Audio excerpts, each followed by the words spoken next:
In the past month, Markiplier and Crank Gameplays made history on YouTube by making a channel, raising it to 4.5 million subscribers, then deleted it, with every video on it to be removed from the face of YouTube.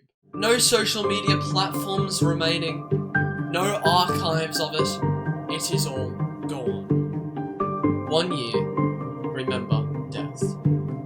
This concept is a very interesting one, because it makes you really think about grief and loss and death. But it makes you ask another question: what would happen if all of YouTube was to follow in Unus Annus's footsteps? What if the entire platform of YouTube was to be deleted and restarted? Please ignore the fact I have a mullet, by the way. I'm trying to be dramatic, okay? There's a legend about people like you. Yeah, I thought it was funny. It was funny for like 3 seconds, and then, you know, you all turned me into an e-girl, so thanks. Okay, so let's imagine that in this current year, 2020, unprovoked, YouTube completely deletes every single video ever to be uploaded. Well, I believe that multiple stages would occur. It's pretty easy to guess what would happen, judging by YouTube's previous decisions to do anything at all, and failing to do anything good at all. And then you can also look at it from a bit of a psychological point of view. So let's dive into this topic. So I imagine stage 1 of YouTube being deleted would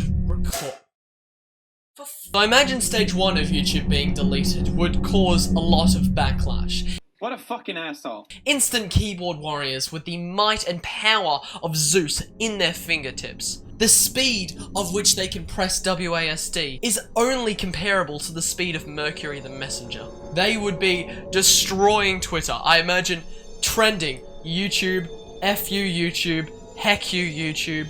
And I also imagine that YouTube's corporate official response would be this. Haha, lol, get nay-nay. I strained my leg today, and now it hurts. I imagine that our good man Killer Keemstar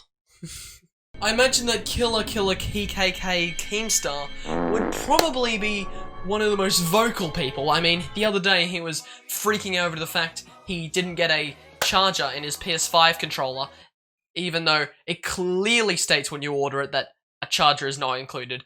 And he's a millionaire, but that's beside the point, But I do imagine that there would be many people who would just get mad over it because they either A, couldn't watch their favorite creators, or B, would no longer have their job. One thing that's important to remember is YouTube is a lot of people's full-time jobs now. It's what a lot of kids strive to be for some forsaken reason. Saying, hey, I want to be a YouTuber is like saying, hey, I want to be a firefighter. Both of which you'll burn to a crisp as soon as you do the job, but one of them is more respectable than the other. So step 2 of this whole saga. As we know from the, stages of grief, we have denial, anger, bargaining, depression, and acceptance. And I imagine that after the whole anger phase is over, we could probably see bargaining. And this is where I'd like to talk about archives.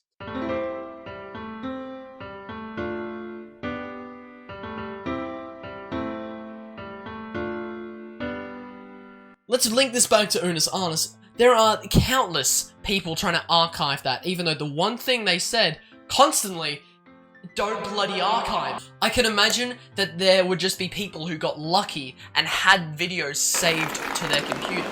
Things like the Duck Song, or the Ooga Chukka Baby, or whatever it was called from back in like 2010, would become rarities, because only a few people had them still downloaded. You can imagine that things like Fred videos would be super rare to find.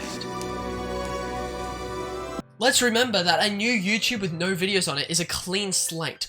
Let's say there are no cookies whatsoever tracking anyone's personal data. No one has made a name for themselves at all. You can just imagine your suggested just being everything that you know and love, but with 0 views. Just people trying to repackage what has already been successful in the past. Archives will then suddenly become just normal on YouTube. You'd go, oh, that's from the good old days. Something that'll make you rich. You want to be rich, don't you? Oh yeah, sure, right. That's rich. You're gonna make me rich? But I imagine there would be another stage. The Return of the Jedi, as I would like to call it. I can imagine that, luckily for us, our favourite YouTubers such as GBASMR or RT Game, I can imagine that a lot of YouTubers would return straight back to the site, straight back into making videos, but this is a bit complicated, because I imagine there are many subgroups of creators. First off, you have the people who are just passionate, they want to get back into it, they really want to create videos because that's what they love. Obviously, like archives, there will be people who go searching for those other YouTubers. For example, let's say RT Game returns back to YouTube, makes a couple of Wii videos. People will flock to find their old favourite creators. Remember, everyone's subscription box is 0. People would basically go back to their favourite YouTuber and that was it. But you would also expect to see many clones. I mean, heck, YouTube hasn't even been deleted yet, but the amount of people who clone people on YouTube for no reason whatsoever, it's just uncomprehendable. It's astronomical. It's distronical. Clones will also become a new normal. I think, just like archives, clones will become just something that we'd expect to see every day. You wear the shadows well, fellow thief. But then there would also be another subset of YouTubers. And this would be a weird call to say, but I get the feeling PewDiePie would fall into this. I can imagine there would be a subset of YouTubers who quit. But there'd be two types of quitters. The first off is what I think PewDiePie would be. The first one is what I would call the acceptors. People who know that they'll never reach their former glory, and people who see this as an opportunity to grow in new areas. Remember that PewDiePie's 1 million subscriber milestone came from a meme that will never ever be replicated. Unless for some reason everyone starts a new rally to get everyone back to their old sub counts, which could happen in thought now, but I doubt it. I feel like I'm making a Tom Scott video right now. I feel like I'm going, these people right here will then become. Anyway, back on topic. Also, PewDiePie is someone who has been shown to be not very materialistic. Take, for example, the fact he's given away most of his most prestigious awards. He's given away the box of his 100mm play button, which there are 3 in the world of. That's fun. But I can also imagine there would be many other people who would quit. Not because they aren't materialistic and they're humble, but because they just can't be asked anymore. And this is where I'd like to talk about the people who made crappy content for all these years. The victims of commentary community. I'm talking about people like NNA Productions and J-Station. People who have lost their entire channel, and now they have no reason to upload anymore.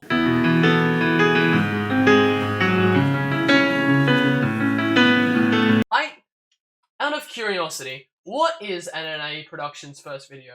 Important video watch? Bruh.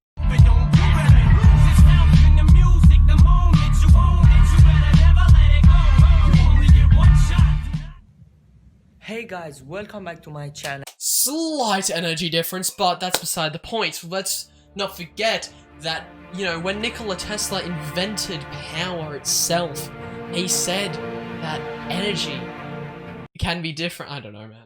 I imagine these people would quit because suddenly they have no platform, no monetary gain. What's the point?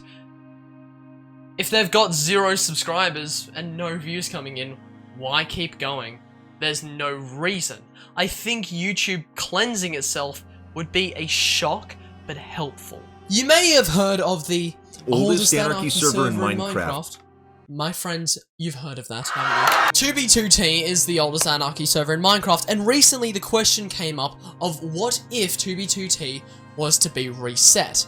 What if every block that was ever placed was to be deleted and a new world was to be put in its place? Think God creating the new heavens and the new earth. The general consensus was that a restart would probably destroy the popularity of 2b2t, because what's the point? The history is gone. That's why 2b2t has such an attraction. It's that 10-year history. What about YouTube? Suddenly, everything that we've built over the last 15 years is gone. What's the point being a YouTuber if you don't get really any of the perks? I mean, let's not forget, back in the original days of YouTube, people just made videos because they felt like it. No one really cared about hitting like a million subs. No, it wasn't anyone's dream. Imagine if you said to someone back then, hey, I'm gonna do YouTube as a full-time job.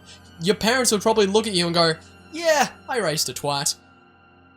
I think this last stage wouldn't come instantly, just like the last 3. I think this final stage would come a couple of years down the track, maybe 1, 2, or 3 years down the track. We're gonna look at when YouTube first started. It was very, very different. As I just said before, people just made videos because they felt like it. They didn't care about large milestones.